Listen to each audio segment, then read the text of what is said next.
Hello wana wa Afrika, hii ni podcast ya Pan Africanism, fikra huru za Mwafrika. Niko na Gangisa Nkuluchi, amerudi tena katika meza ya duara. Tunaendelea na majadiliano ya ukuu wa Mwafrika, maana leo ni siku yetu, siku kuu ya Mwafrika, kwa sababu Afrika kila siku tuna sherehe. Karibu bwana Gangisa Nkuluchi. Asante sana Chifu Achionda. Yes, nilikuwa narudi tena kwenye maswali yangu mengi Chifu Chionda, maana toka tumeonana siku ile bado nina mkanganyiko wa maswali ya kuhusu mila na desturi za Mwafrika. Hebu nataka leo unifafanulie kuhusu mila na desturi za Mwafrika, alafu nione, maana nimeona wengi wanakuwa wafuatilia mila na desturi sasa, na tayari kwenye maelezo yao unaonekana kabisa inapaswa tupite kwenye mila na desturi ili tuwe sawa. Mila na desturi ya Mwafrika ni utaratibu kamili wa maisha ya Mwafrika. Ni utaratibu kamili wa maisha ya Mwafrika katika kufuata njia zake na kuongoza familia yake kuenda pale alipo anakoelekea mpaka katika maisha yake, mwisho wa maisha yake. Tamaduni za Kiafrika zinaanzia kwenye kuzaa, kwenye ndoa, kwenye kilimo, kwenye mavuno. Wakati wa mavuno kuna sherehe za mavuno, wakati wa ndoa kuna sherehe za ndoa na kuna taratibu za ndoa, kwa sababu sisi tulikuwa tunafanya ndoa zinafanyika kabla ya mkoloni hajajua kama duniani watu wanapika chakula. Ndoa wa Afrika walikuwa wanaoana kabla ya mkoloni, alikuwa hajui kama duniani kuna makaratasi yanaitwa vitabu. Mwafrika alikuwa anafanya irrigation ya kilimo kabla mkoloni hajajua kutembea miguu tupu, alikuwa anatembea mikono na miguu huko katika milima Caucasus Mountain pamoja na katika steppe za Afghanistan. Kwa hiyo ningekwambia mila na tamaduni za Mwafrika ndio misingi kamili na ndio njia za kuzifuata ili kufikia njia kamili. Ni kwamba kipindi cha Afrika inakuwa na mila na tamaduni zimestawi zikiwa na nguvu. Afrika kulikuwa hakuna njaa. Nikikwambia kwamba mizimu ikikasirika ardhi haiwezi kuleta mababu hawezi kuleta mvua, utakubali au utakataa? Nitakubali, kwa sababu zamani nimekuwa nikijua kwamba zamani watu walikuwa naomba miti, wanaomba kwenye milima na ilikuwa inakuwa. Sasa hivi imekuwa vipi kwamba saa hizi Mwafrika akiomba kwenye miti, kwenye nani ya hivi? Maana unajua nini? Sisi hatuombi kwenye miti. Pale mti nao ni kiumbe. Kwa hiyo tumeamua kufanya kama sacred area, yani eneo tukufu. Kwenye ule mti ndio kiwakilishi chetu. Kwa hiyo unapomkuta Mwafrika anafanya ibada, ananimwaga unga, anamwaga mtama, nafaka, na mbegu na matunda katika mti, huku akichinja mnyama. Hizi ni mila na tamaduni na ustaarabu wa Mwafrika, kuomba mababu wakupe baraka zao na wao wawe wajumbe wako kwa muumbaji mkuu wa vyote. Asante Chifu Chionda, nimeelewa. Kwa hiyo sisi Waafrika tunapoenda kwenye mwembe, kwenye mbuyu, kwenye mstafeli, sio kama tunaabudu mstafeli. Na kama mimi ninapoongea namtaja mzee Chionda, ulipo unisikilize, mimi mjukuu wako, yeye ni damu yangu na mimi ni damu yake. Yeye ni roho katika roho zangu na mimi ni yeye katika yeye. Yeye ndio mwakilishi wangu mimi. Kwa hiyo mimi ninapomwombea mzee Chionda au mzee Mnebe, mzee Mbega, ya kwamba mimi mjukuu wenu hali yangu mbaya, maisha yangu hayaendi vizuri, naomba mnifungulie. Mkinipa maisha mazuri, watoto zangu wakiondokana na ugonjwa, familia yangu, kijiji au mji ukiondokana na maradhi, au mvua ikanyesha tukapanda tukavuna, kila baada ya miezi 6 tutafanya sherehe, tutawatolea pombe, mbuzi, vijikuku, ili mtulie, kwa sababu wale ni viumbe wanaoishi. Uliokufa ni mwili tu, mwili ndio umeoza, lakini roho zao tuko nazo na bado wanaishi kwetu sisi kupitia history na simulizi zao. Manake kumbe mimi nikisema kuna mzee Nkuluchi iko hivi na hivi na hivi na hivi, kumbe inakuwa imepita. Mzee Nkuluchi yeye si mjumbe wako, anakupelekea matatizo yako kwa muumbaji, mtoaji wa vyote. Wewe huwezi kuomba kwa mzee Samson Karia kutoka New York wakati wewe huna related blood nayo, yaani uhusiano wa damu nayo huna muunganiko. Kwa hiyo wewe huwezi kupata baraka. Kwa hiyo omba babu yako. Hizo ndio mila na tamaduni. Uta thrive. Unacholima kitakuja. Yes. Mabonde ya maji yako hayatokauka. Yes. Umesikia? Miti yako itabloom vizuri. Umeelewa? Watoto zako watakuwa na akili, watakuwa na uelewa mkubwa, kwa sababu wana baraka za mababu na muumbaji mkuu. Chief, maana kidogo kuna mkanganyiko wa kufahamu saizi kama vijana naona ndoa hazidumu, lakini babu zetu zamani walikuwa wanaishi vizuri na mtu anaweza akamiliki hata wake 6, 7, 8 na akaishi nao safi kabisa. Hivi hiyo iko vipi utofauti wa wazee wetu na sasa? Kwanza ndoa za sasa hivi zina shida kubwa moja.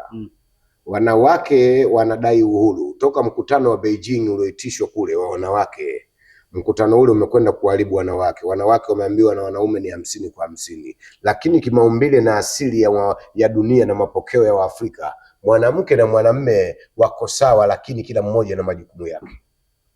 Sio wako sawa kimaumbile, katika kiroho. Yes. Spirituality, mwanamke ni hira, ni kiongozi katika spirituality. Ana nguvu kubwa katika ulimwengu, lakini katika utawala mwanamume ndio mtawala, ila anamheshimu mwanamke. Ila wanawake tulikuwa tunawapa madaraka. Hadi kesho Afrika, natoka mwanzo Afrika ndio bara la kwanza, na hadi kesho Afrika ndio bara la kwanza kutoa madaraka kwa mwanamke. Ila sasa wanawake wa sasa hivi hawatawaliki, wamekuwa vibri. Na hii ndio inaleta upotovu wa katika jamii yetu, kitu wanaita single mother. Siku hizi kuwa single mother ni sifa, sio fedhea tena. Mwanamke siku hizi kudai talaka kwenye nyumba na kupiga ngoma kusherekea talaka ameachwa ni jambo rahisi sana. Watu wanaorganize, wanatoa pesa, wanafanya sherehe kwamba nimepewa talaka na bwana Nguruchi. Chief Chionda, tunatokaje hapo? Tunataka tutoke hapo. Hatima tunaitoa wito siku zote. Yes. Ungana na kuhani mkuu Matuta El Kaburani. Yes. Na Chifu Chionda wa Chionda. Yes.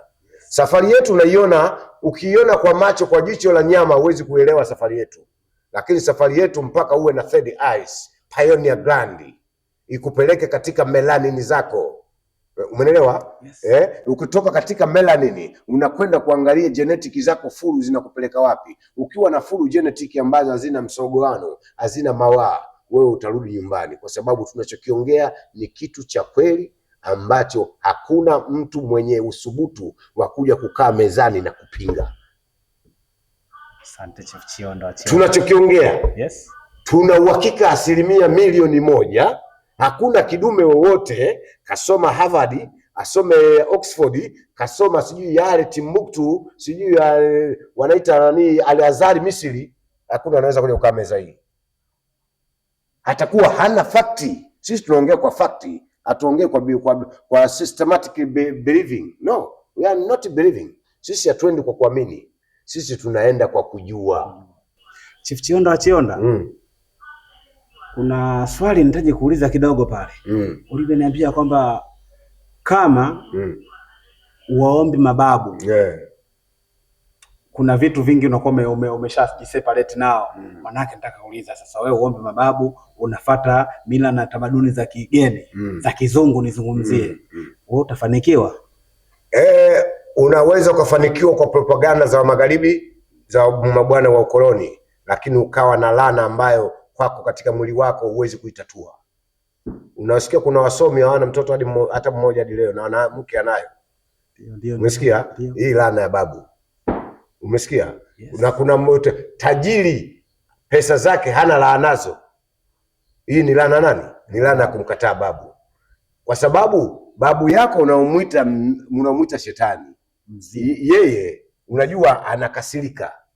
Sawa. Ana chuki. Bibi yako unamuita shetani, amekasirika. Na unajua mimi katika maisha yangu nikwambie kwamba nimeshuhudia mengi. Mimi nimeshuhudia babu yangu akitoka kwetu akiwa amevaa rubega kaniki hivi, lakini amevaa upande mmoja, akichukua na pesa za coin zilizotoboka kati, kijiji kimekumbwa na uhaba wa mvua, wakaenda kuomba mvua Kolelo. Nashuhudia kwa macho yangu, huyo ni babu yake na mama yangu. anarudi Morogoro hiyo, anarudi yes. Anakanyaga uwanjani kwetu na mvua inanyesha, yaani kila mmoja alikuja na mvua yake mfukoni. Kwa Chief Chionda kuna laana kuwakataa mababu Sasa kama babu yako umemkataa, maana ukimkataa babu yako unamwita shetani, na wewe ni shetani mtarajiwa, kwa sababu na wewe utakufa, mwili utaoza, utabaki roho, utakuwa unatangatanga, wajukuu zako wanaenda kwenye nyumba za kigeni za ibada, huku wewe anakuta ukiota, mjukuu wako akiota usiku, akikuona bwana nani umekuja umemuotea usiku, anakwenda kanisa kule kwa watu wale kigeni wale, wanamwambia nimemuota babu, anamwambia babu yako umemuota anakuja kukuletea laana, lazima huyu tumtoe, kwa sababu wale wanajua wewe unakuja kumpa baraka na kumtoa kwenye laana zao. Kwa hiyo wanamwambia haraka, huyu babu yako ni shetani, kwa hiyo itakiwi. Kwa hiyo na wewe ukiwa babu yako leo unamuita shetani, na vijukuu vyako uandae wewe nawe ni shetani wa baadaye, kwa sababu na wewe utakuwa mzimu. Mzimu sio mbaya, mzimu maana yake ni mtu aliyekufa. Sawa. Msikia wazungu wanaita ghost. Ya sawa. Umeelewa? Kwa hiyo mzimu ni neno asili, maana yake kiumbe kilichoacha mwili, yes. Roho yake inaendelea kuishi. So maana hapo ndo nilikuwa natafuta kujua sasa. Kumbe kuna kufa mwili na roho ikabaki. Ndio. Na ile roho inayobaki ndo uhalisia ambao upo, yani kwamba inawezekana kwamba unaweza kufa mwili lakini roho ipo. Sasa ile roho ambayo ipo ambao haithaminiwi na waliopo, ikitengwa ndo tatizo linakuwa tatizo. Sasa hapa kwenye roho hizi kuna roho mbili. Yes. Kuna roho chafu za wale mababu wabaya, wagaigai, wachawi, wanga, washirikina, na wengine walikuwa wasaliti. Roho hizi ni roho chafu. Hawa wanaweza kukuletea majanga wewe ukifuata roho safi za mababu zako. Kwa hiyo hao inatakiwa uwaweke X na uwafukuze. Uongee na mababu wale wenye damu safi walioishi kwa wema chini ya jua, kwa kusaidia watu, kwa maana ili duniani uishi lazima uwe na moyo safi. Upende watu, kujumuika, kusaidiana katika shida na raha. Hiyo ndio njia bora ya kuishi duniani. Hakuna njia nyingine, ni upendo. Uishi na watu vizuri. Ndio dini ya kweli. Na ndio mila na tamaduni ya asili ya mwanadamu, ya mtu. Otepo amelera.